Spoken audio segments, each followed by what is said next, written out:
Good morning guys, mga ka-folk songer. Ang ating susunod na instrumento ay ang mini saxophone.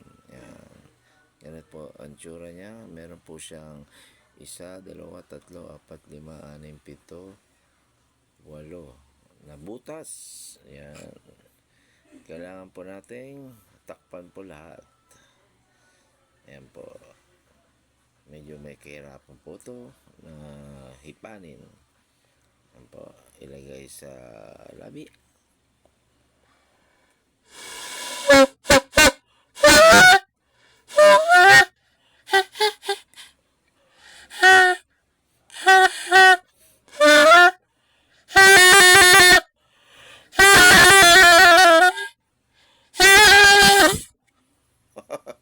Napakahirap po.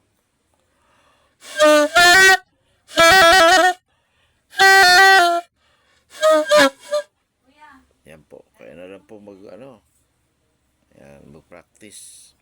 It takes a constant practice to learn this instrument. Okay, thank you very much and have a blessed morning. Don't forget to share, like, follow to follow, likes to likes. Okay, thank you very much at magandang umaga.